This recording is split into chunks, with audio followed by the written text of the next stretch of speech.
오후 설교는 예레미야서 강해를 계속하고 있습니다. 오늘 이제 50장 넘어왔습니다. 50장 오늘 말씀은 바벨론에 임할 심판의 말씀입니다. 바벨론, 우리가 성경에서 바벨론이 자주 등장하는데요. 원래 이 역사에 우리 일반 역사에서도 바벨론은 굉장히 중요한 그런 인류 역사의 획을 그었던 나라입니다. 우리가 이제 바벨론 하면 이 두 시대로 나눕니다. 하나는 고바벨론, 그러니까 고대 바벨론이 있고 또 하나는 신바벨론이 이렇게 이제 나눠요. 역사학자들이 그 나누는 기준이 뭐냐면 이것입니다. 고대 바벨론은 굉장히 역사가 오래된 나라입니다. 지금부터 약 한 4,000년 전에 그 중동 지방을 주름잡았던 그런 나라입니다. 그래서 기원전 20세기 경에 20세기면 4,000년 전, 1세기가 100년이니까 20세기면 거의 2000년이라는 연도가 되는데, 그러니까 지금 이제 주후 2023년이잖아요. 그러니까 4,000년 전 아주 고대 국가죠. 그런데 그때부터 유프라테스 강은 이제 그 중동 사막을 가로지르는 아주 큰 강입니다. 이 유프라테스 강 서쪽에 이제 이 자리를 잡았습니다. 이 지역을 우리가 메소포타미아 문명이라고 그러는데요. 그러니까 인류에 있어서 가장 큰 문명이 메소포타미아 문명이에요. 이게 이제 제1 문명이죠. 그리고 이제 제2 문명이 이집트의 나일강, 이집트 문명이고, 그 다음에 제3이 이제 인도의 인더스 문명, 그리고 제4가 중국의 황하 문명입니다.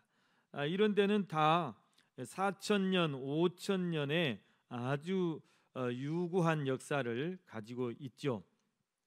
그 중에 이 메소포타미아 문명을 이제 세운 사람들이 바로 이 바벨론 사람들입니다. 그래서 이 바벨론 나라, 고대 바벨론은 벌써 기원전 2000년 전이니까 그때부터 모든 나라의 체제가 갖춰졌어요. 그래서 우리가 이제 인류 역사에서 가장 오래된 법전을 말하라. 국가가 세워지려면 법이 먼저 제정이 돼야 되거든요. 그래서 그 법 체계를 가장 먼저 갖춘 나라가 고대 바벨론이라고 할 수 있습니다. 그 고대 바벨론 제국에 제 6대 왕인 함무라비 왕이 있었어요.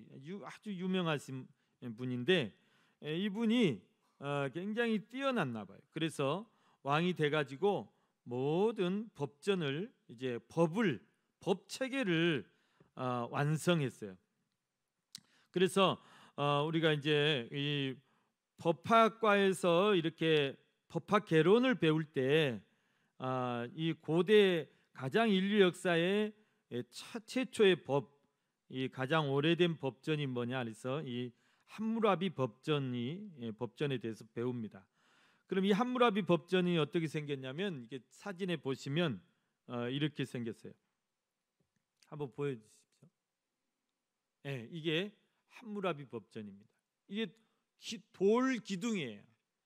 높이가 70피트예요.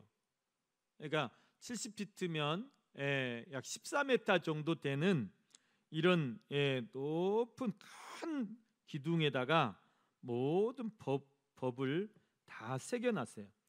그러니까 이 돌에 새겨놨기 때문에 이거는 4,000년이 지나도 그대로 이 보존이 돼 있습니다. 그래서 그 위에 보면은 이렇게 자기가 함무라비 왕이죠. 이렇게 왕자에 앉아서 이렇게 통치하는 그런 모습을 또 새겨놨습니다. 그래서 이 함무라비 왕은 이때부터 관료제도, 지금 우리나라처럼 뭐 대통령 밑에 뭐 국무총리가 있고 또 국무총리 밑에 또 부총리가 3명이 있고 또 이제 그 부총리 밑에 각부 장관들이 이렇게 쭉 있듯이 그런 관료 제도를 이때부터 딱 체계를 잡아놓은 거예요. 그리고 세금 제도 또 중앙 정부 체제를 이렇게 갖추었다. 그리고 강력한 국방력을 가지고 있었다. 그래서 고대 정말 바벨론처럼 강한 나라가 없었다는 것입니다. 우리 성경에서 볼 때는 이 고대 바벨론 사람들이 아마도 이제 바벨탑을 쌓았던 그런 주인공들이 아닐까 그렇게 우리가 추정을 하고 있습니다. 그 노아의 후손 중에 큰아들인 셈이 있죠. 그 셈의 후손들이 동방으로 이렇게 이동하다가 갈대아 우르에서 거기에서 이제 이 갈대아 우르가 다른 말로 바벨이거든요. 바벨. 그곳에서 이 사람들이 우리가 이동만 할 게 아니라 여기다가 큰 탑을 쌓자. 그리고 우리가 흩어지지 말자. 흩어짐을 면하자. 그렇게 해서 이제 엄청난 성을 쌓기 시작했죠. 그게 이제 바벨탑이죠. 인류의 교만이죠. 하나님에 대한 도전이고. 그래서 자기들은 흩어짐을 면하려고 그렇게 시작했지만 하나님이 그들을 치십니다. 많이 치실 것도 없고 그냥 언어를 혼자시켜 버리죠. 그러니까 자기들끼리 일하다가 소통이 안 되니까 자기들끼리 싸우고, 그래서 이제 말이 통하는 사람들끼리, 언어가 통하는 사람들끼리 이제 끼리끼리 이렇게 흩어지게 된 것이죠. 그게 이제 각 나라가 되고 민족이 되고 이렇게 됐습니다. 자, 그러면서 이제 이 바벨탑을 쌓았던 고대 바벨로니아가 쭉 이제 내려오면서 이제 시간이 지나면서 좀 세력이 약해졌어요. 그러니까 이제 나라의 흥망성쇠라는 것은 항상 강한 게 아니에요. 미국이 지금 200년 가까이 이렇게 세계 초인류 국가로 이렇게 있지만, 미국도 언제 그게 또 흥할 때가 있으면 반드시 또 쇠할 때가 있기 때문에 장담할 수 없는 것이죠. 이 바벨론도 마찬가지입니다. 그래서 바벨론이 쇠퇴하면서 아수르라는 나라가 득세를 하게 됩니다. 그래서 이 아수르가 또 한때 그 중동 지방을 이제 패권을 쥐고 이렇게 있다가, 그래서 우리가 잘 아는 이제 북이스라엘이라는 나라 왕국이 바로 아수르에 의해서 멸망을 하게 되죠. 그러면서 이 아수르도 또 이제 어디에 망하게 되냐면 기원전 627년에 다시 바벨론이 또 이렇게 흥하기 시작합니다. 그러니까 그 고대의 명성을 가지고 있기 때문에 그것을 항상 동경하면서 그 명성을 다시 회복하려고 막 노력을 하겠죠. 그래서 이제 그 627년 이때 이 아수르가 약해지는 틈을 타서 바벨론이 다시 아수르를 멸망시키고 신바벨론 제국을 건설하게 되죠. 그래서 이것을 이제 신바벨론 제국이라고 합니다. 그래서 우리가 고대 바벨론 제국에서는 함무라비 왕이 가장 유명한 왕이었다면, 신바벨론 제국에서는 여러분이 성경에도 자주 등장하는 느부갓네살 왕이 아주 또 이제 강력한 왕이었어요. 그래서 이 느부갓네살 왕은 아수르를 멸망시킨 다음에 이 바벨론 제국을 더 강력하게 이제 이렇게 세우게 되는데, 이 느부갓네살 왕이 건설 광이었대요. 건축, 건설, 집 짓기 이런 걸 아주 성 쌓는 거 좋아하고 또 무슨 건물 짓는 걸 굉장히 좋아해요.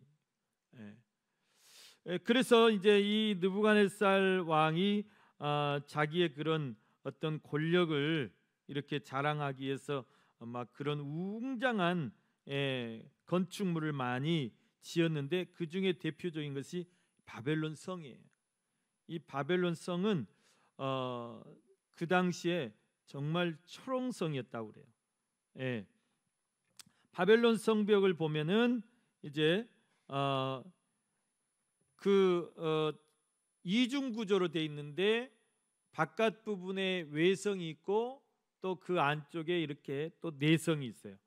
그래서 그 외성과 내성 사이를 이제 마차들이 이렇게 달려가는데 마차 4대가 동시에 이렇게 달려갈 수 있을 정도 그렇게 넓은 그런 넓고도 튼튼한 성벽을 가지고 있었다는 것입니다. 그런데 그 성 안에다가 이 느부갓네살 왕이 엘람이라는 나라에서 이 공주를 이제 데려왔는데 그 공주를 위해서 정원을 지어줬어요. 그 정원이 얼마나 신비하게 지어졌는지 이거를 이제 공중 정원이다. 그러니까 뭐 이렇게 공중에다가 붕 떠놓은 뭐 그 우주선처럼 정원을 만들어서 띄워놓은 게 아니고 이렇게 그 이제 우리 이제 순천 정원 박람회에 가 보시면 그 정원 박람회 가장 맨 중앙 부분에 이렇게 산처럼 이렇게 뭐 달팽이처럼 이렇게 돌아가게 돼 있잖아요. 근데 그런 식으로 쭉 이렇게 뭐 흙 무덤을 쌓아 올려서 그 맨 꼭대기에다가 정원을 만들어 놨는데 이게 세계 7대 불가사의 중에 하나래요. 어떻게 그 당시에 그런 기술, 그런 건축 기술을 가지고 이런 건축물을 만들 수 있을까? 여러분 사진 한번 보시면 이건 이제 그냥 뭐 모형도 실물은 아니고 모형도라는데요. 저렇게 높은 곳까지 지금 나무가 다 심어졌잖아요. 그런데 저런 나무들을 이렇게 유지하려면 이제 뭐 이런 관계 시설들이 잘 돼야 되는데 그 당시에 뭐 모터도 없을 것이고 그런데 어떻게 저런 높은 곳까지 물을 끌어올려서 저 사막지대에서 저런 나무들이 저렇게 무성하게 유지될 수 있었나? 지금도 불가사의 중에 하나다. 그렇게 이제 그 학자들은 이제 그 연구를 하고 있습니다. 이 정도로 이 느부갓네살 왕은 힘이 있었죠. 이런 건축물들을 지으려면 첫째는 힘이 있어야 돼요. 그래서 뭐 수만 명의 노동력이 필요하잖아요. 그런 사람들 뭐 아무 그냥 뭐 대가도 주지 않고 그냥 다 이렇게 데려다가 일시킬 수 있는 그런 권력, 그런 힘, 이런 것들이 그 당시에는 왕의 어떤 권력이죠. 그런 힘을 자랑하는 거죠. 그걸 자랑하기 위해서 또 그런 건축물들을 이제 막 지으려고 하는 것이죠. 자, 이렇게 그럼 뭐 그런 권력뿐만 아니라 거기에 드는 모든 자재며 이런 것들 다 이제 뭐 자기 나라에서 그 갖다 하겠습니까? 다 뭐 빼앗아다가 하겠죠. 이렇게 멋진 공중 정원을 지어줬다. 그리고 이제 바벨론 성은 우리가 아까 말씀드린 듯이 튼튼하기로 유명하다. 성벽이 얼마나 넓으면 그 당시에 마차가 4대가 동시에 달려갈 정도로 아주 넓은 그리고 이중벽으로 되어 있어서 이거는 인간의 힘으로는 함락시킬 수 없는. 그리고 이제 그 앞에 또 깊은 이런 수로를 파놨어요. 수로를 이렇게 파놔 가지고 그 뭐 이런 그 이제 공성, 그러니까 성을 공격하는 그런 이제 무기들이 접근 못하게, 뭐 성문을 이렇게 부시려면 뭐 이렇게 막 큰 통나무 갖다 막 부딪혀야 되잖아요. 근데 그런 것들이 접근 못하게 그렇게 넓은 또 수로를 파놨어요. 그러니까 이거는 뭐 무너뜨릴 수가 없는 그런 성이죠.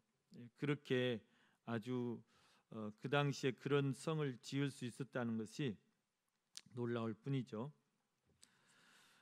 그러나 여러분, 그렇게 강한 나라였지만 무너지는 것은 한순간이었다. 무너지는 것은 한순간이었다. 어떻게 무너집니까? 내부의 반란이죠. 내부의 반란으로 문을 열어줘 버려요. 그러면 뭐 아무리 강한 나라라도 뭐 무너지는 것이죠. 그래서 이제 주전 538년에, 그러니까 얼마나 허무합니까? 이 바벨론, 신바벨론이라는 나라가 100년도 못 가서 627년에 세워져 가지고 538년에 무너지는 그런 아주 짧은 역사를 가지고 있는 것입니다. 그 이제 바벨론의 후예들이 오늘날 누구냐면 이라크예요. 이라크. 그런데 이 바벨론은 누구에게 무너집니까? 바사. 우리가 성경에서는 바사인데 일반 역사에서는 페르시아라는 나라가 있습니다. 이 페르시아의 고레스 왕에게 하루아침에 무너지고 말아요. 그래서 이라크 나라와 이란은 항상 사이가 안 좋아요. 항상 으르렁거리고. 그래서 이라크와 이란은 지금도 이렇게 뭐 전쟁을 하고, 지금 이란이 이제 후세인 죽고 난 뒤에 이제 완전히 힘을 잃어가지고 지금은 게임도 안 되죠. 이라크가. 근데 이란은 아주 강해지고 있습니다.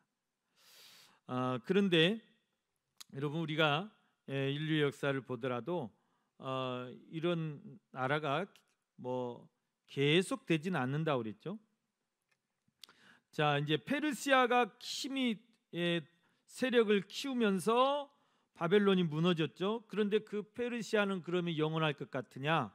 그 페르시아는 그 뒤에 또 나오는 이 그리스라는 아주 그 그리스는 그 당시에는 다 이렇게 도시국가였어요. 도시국가. 그러니까 뭐 나라가 이렇게 뭐 연합이 안 돼 있고 다 그냥 뭐 지역마다 뭐 봉주식으로 이렇게 도시국가인데, 그런 그리스의 이 페르시아가 또 무너지게 돼요. 그래서 재밌는 것은 그 이제 페르시아가 결정적으로 패하게 된 전투를 우리가 마라톤 전투라고 그러잖아요. 그런데 그 그리스의 이제 그 마라톤이라는 지역에서 전쟁이 벌어졌는데, 거기서 페르시아가 크게 패하고 국군이 그때부터 기울기 시작해요. 그래서 이 이란 사람들이 이 페르시아 후예들이잖아요. 그런데 그 자기 조상들이 그렇게 그리스에게 패했다 그런 앙심이 지금도 남아 있어 가지고 이 이란에서는 마라톤 대회를 절대 안 합니다. 재밌는 사람들이죠. 그러니까 한 번은 이란에서 아시안 게임이 벌어졌는데 마라톤 종목을 빼버려요. 그 자기 조상들이 마라톤에서 그 수치를 당했다고 마라톤을 안 해버린 사람들이에요. 참 별스런 사람들이 다 있습니다. 그 바벨론 성벽 한번 보여주시고 넘어가겠습니다. 이렇게 외성과 내성으로 돼 있고 아주 그 성벽이 그 성 안에 도로가 잘 돼 있고 이 당시만 해도 다 이렇게 돌로 깔아져 있었습니다. 자, 그러면 이런 강한 나라가 하루아침에 무너졌는데 그 원인을 우리는 어디서 또 찾을 수 있냐면 우리는 또 성경을 보는 사람들이기 때문에 성경에서 또 찾아봐야 돼요. 왜 무너졌을까? 오늘 말씀에 보면 한 세 가지 정도의 그 바벨론이 심판받을 이유에 대해서 말씀해주고 있습니다. 첫째는 다른 열방처럼 이 바벨론도 역시 우상이 가득한 도시였기 때문에 우상 숭배 때문에 하나님의 심판을 당하게 됐다. 여러분 2절 말씀에 보면 그렇게 말씀합니다. 너희는 나라들 가운데 전파하라, 공포하라, 깃발을 세우라, 숨김이 없이 공포하여 이르라. 바벨론이 함락되고 벨이 수치를 당하며 무로닥이 부스러지며 그 신상들은 수치를 당하며 우상들은 부스러진다 하라 그랬습니다. 바벨론의 심판의 원인은 우상 숭배 때문이었다. 바벨론에는 역시 다른 그런 이민족들과 마찬가지로 우상이 너무 팽배해 있었다는 거예요. 여기서 본 벨이라는 대표적인, 벨은 바벨론의 1등 신이에요. 1등 주신, 바벨론의 주신. 그 뒤에 나오는 무로닥 역시 벨과 동급으로 취급되는 아주 중요한 신입니다. 그러니까 이 두 신을 이제 중심으로 해가지고 많은 신상들이 있어요. 많은 또 그 잔신들이 있어요. 그리고 우상들이 있어요. 그런 모든 이제 우상 숭배 때문에 하나님의 심판을 면치 못했다는 사실입니다. 두 번째는 이 바벨론이 무너진 것은 무엇입니까? 그것은 하나님을 대적하였기 때문이다. 하나님을 대적했다. 우리가 이제 에레미야서에 보면 이제 에레미야 49장부터 51장까지 계속해서 이제 그 열방에 관한 예언, 열방을 하나님이 어떻게 심판하실까 그 예언이 쭉 나오거든요. 이스라엘 주변의 10개 국가, 제일 먼저 이 애굽, 그리고 또 그 위로 올라가면 에돔, 그리고 모압과 그리고 암몬과 그리고 그 위에 또 아람, 시리아, 그리고 이쪽에 블레셋, 이런 나라들 다 이제 차례차례 하나님께서 이렇게 심판하실 것을 예언하시는데 그런데 그 심판의 도구로 사용되는 것이 누구냐? 바벨론이었어요. 왜냐하면 그 당시 그 정세가, 새 국제 정세가 바벨론이 득세하고 있기 때문에 바벨론이 이렇게 다 나라를 다 집어삼키죠, 차례대로. 그래서 이제 이 바벨론이 심판의 도구로 사용되는데, 그런데 그들이 의로워서 하나님이 그들을 사용하신 것이 아니에요. 다시 말하면 이뻐서 쓰는 게 아니다 그 말이죠. 하나님은 악인도 사용하시는 거예요. 하나님의 역사를 위해서 악인도 사용하시는 거예요. 그러니까 바벨론이 그걸 보고 깨달아야 되거든요. 깨달아야 돼요. 하나님을 섬기지 않고 하나님을 대적하고 우상을 숭배하고 그러면 이렇게 하나님이 반드시 멸하시고 심판하신다는 것을 깨달아야 돼요. 그런데 깨닫지 못해요. 그렇게 자기가 매번 그렇게 그것을 보면서도 깨닫지 못하고 하나님께 돌이키지 못하고 결국은 자기들도 하나님의 손에 멸망을 당하고 마는 것이죠. 여러분 7절 말씀에 보시면 그렇습니다. 그들을 만나는 자들은 그들을 삼키며 그의 대적은 말하기를 그들이 여호와 곧 의로운 초소시며 그의 조상들의 소망이신 여호와께 범죄하였음인즉 우리는 무죄하다 하였느니라. 자기들은 무죄한 것처럼 생각해서, 무죄하기는 뭐가 무죄예요? 지금 자기들을 하나님이 그 채찍으로 쓰시는 것은 하나님의 택한 백성 이스라엘 유다와 그 백성들을 지금 이제 이렇게 해초리를 드시기 위해서 쓰는 것이지 자기들이 무죄해서 쓰는 게 아니에요.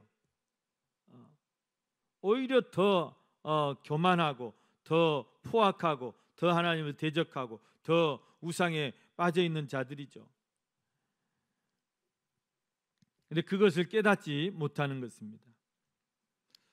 그래서 이제 바벨론은 이제 마지막에 이렇게 심판을 당하는데 철저하게 심판을 당하는 것이죠. 그리고 또 한 가지는 하나님께서 바벨론을 심판하시는 주 목적이 있어요. 그것은 뭐냐면 하나님의 언약, 이스라엘 백성과 한 그 언약을 지키시기 위해서, 그 언약대로 이스라엘 백성들을 다시 포로에서 돌아오게 하시고 이제 다시 회복하시기 위해서 바벨론을 심판하는 거예요.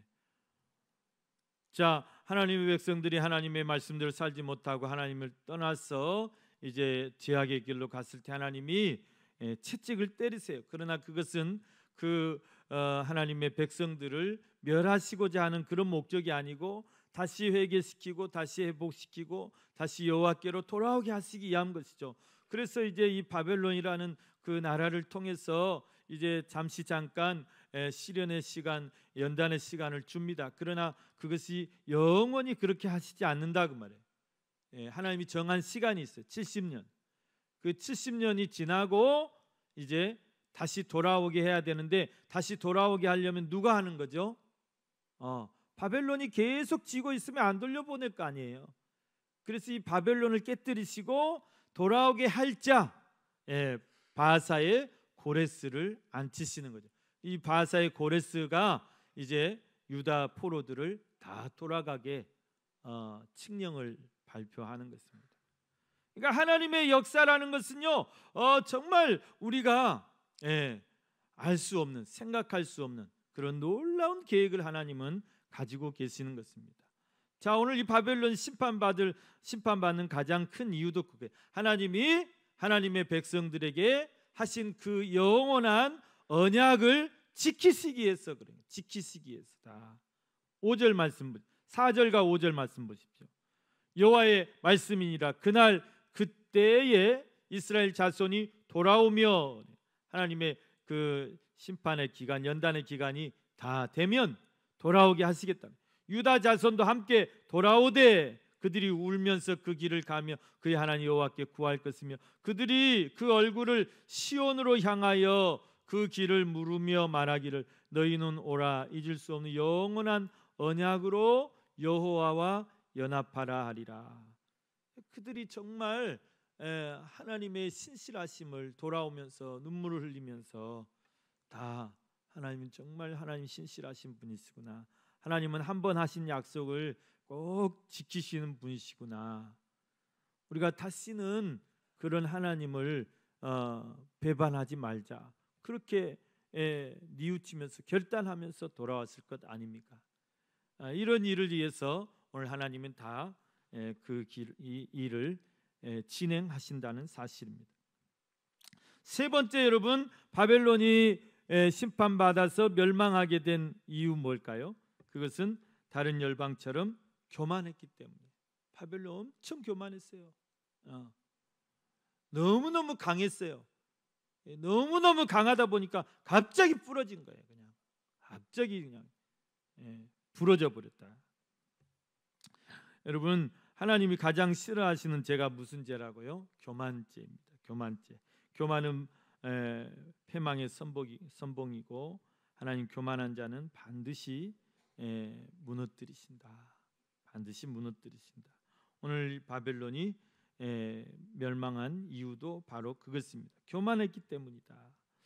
50장 32절 말씀에 보면 그렇게 말씀합니다. 50장 32절 말씀 보면 교만한 자가 걸려 넘어지겠고 그를 일으킬 자가 없을 것이며 내가 그 성읍들의 불을 지르리니 그 주위에 있는 것을 다 삼키리라 그랬어요. 하나님은 반드시 교만한 자를 물리치시고 겸손한 자에게는 은혜를 베푸신다는 사실입니다. 여러분, 오늘 바벨론의 이런 또 심판의 말씀을 통해서 오늘 저희들이 우리는 또 하나님의 은혜를 늘 사모해야 되겠다. 또 더 하나님 앞에서 겸손히 그렇게 우리가 나아가야 될 줄로 믿습니다. 또 한 가지는 하나님이 우리를 향하신 그 놀라운 계획과 또 하나님이 우리와 맺으신 그 언약은 영원히 변치 않는다는 이 사실을 꼭 잊지 마시면서 우리가 이번 한 주간도 또 하나님의 모든 공급하시는 힘으로 능력으로 여러분 든든히 서고 승리하시기를 주님의 이름으로 축원합니다.